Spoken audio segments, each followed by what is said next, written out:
আজকে আমি আমার পছন্দের একটা রেসিপি নিয়ে চলে আসলাম। এই মাছটা হয়তোবা অনেকেই চিনেন।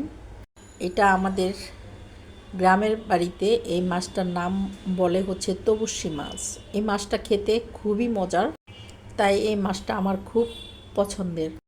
আর এই মাছটা খুব বেশি একটা পাওয়াও যায় না আমাদের এখানকার বাজারে, তাই যখনই ওঠে তখনই আমি এই মাছটা কিনে ফেলি। তাই এখানে সব কিছু পরিষ্কার করে রান্নাঘরে চলে আসলাম। আমি সব মশলা একসাথে কষিয়ে আমি এই মাছটাকে আজকে রান্না করব হচ্ছে বেগুন দিয়ে, আলু দিয়ে। এই মাছটা আমার কাছে বেগুন দিয়েও খুব মজা লাগে, তাই আমি বেগুন দিয়েই রান্না করব। আগে মাছটাকে কষিয়ে নিলাম। এক এক জায়গায় এক এক রকম নাম বলে এই মাছের, তবে আপনাদের এলাকায় এই মাছের নাম কি সেটা কমেন্টে জানাবেন। মাছটাকে আমি কষানো মশলার মধ্যে দিয়ে দিলাম। এখন মাছটাকে আমি সুন্দর করে কষিয়ে উঠিয়ে নেব। আমাদের বাসায় আবার মাছ কেউ পছন্দ করে না, আমার হাজব্যান্ড, বাচ্চারা কেউ না, আমার শাশুড়িও না। মাছটা আমার আবার খুবই পছন্দের, যে কোনো মাছই হোক না কেন যেটা আমি খাই। মাছ দিয়ে ভাত না খেলে আমার মনে হয় তৃপ্তি মিটে না। তাই কেউ খাক আর না খাক, আমি আমার নিজের জন্য মাছটা আমি রান্না করি।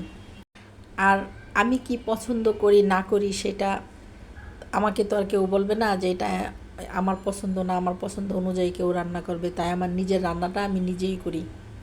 মাছটা কষানো হয়ে গেছে, এখন উঠিয়ে নিব। মাছটা উঠানোর পরে আমি এখানে সবজিগুলি দিয়ে দিব।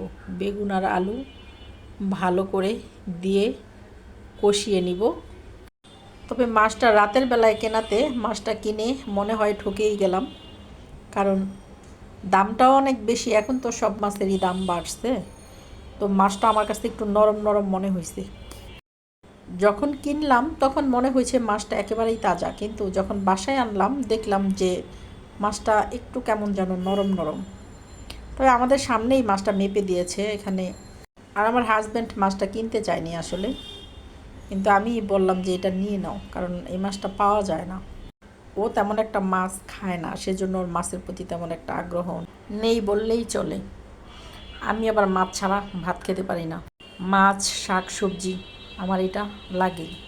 তবে ভর্তা হলে খুব বেশি ভালো হয়। ভর্তা আমি অনেক পছন্দ করি, কিন্তু সব সময় তো করা হয় না, এত ব্যস্ততার মাঝে ভর্তা বানানো হয় না।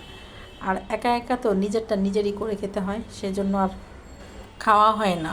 তবে মাছটার পেটে প্রচুর ডিম ছিল, একেবারেই ডিমে পুরো পেট ভরা ছিল মাছের। মাছটা কাটার সময়ই লক্ষ্য করেছি যে অনেক ডিম ছিল। যাই হোক, শখের মাছ, খুব শখ করে রান্না করলাম। খেতে কেমন হবে সেটা তো আর জানি না, খেলে বুঝতে পারবো। তবে এই মাছটা এমনিই খুব মজার। এটা আমাদের দেশীয় মাছ, নদীর মাছ। এখন ঢেকে দিলাম, ঝোল শুকানো পর্যন্ত অপেক্ষা করব। দেখতে দেখতেও ভিডিও প্রায় শেষের দিকে, আর এইদিকে আমার তরকারিও প্রায় শেষের দিকে। যাই হোক, ঝোল শুকিয়ে গেছে। এত তাড়াতাড়ি তো আর হয় না রে ভাই, এডিট করে করে কমাইতে হয়, সেটা আমরা সবাই জানি। তো আজকে এই পর্যন্তই। আল্লাহ হাফেজ। পরে আবার কথা হবে নতুন কোনো ভিডিওতে। সে পর্যন্ত সবাই ভালো থাকবেন।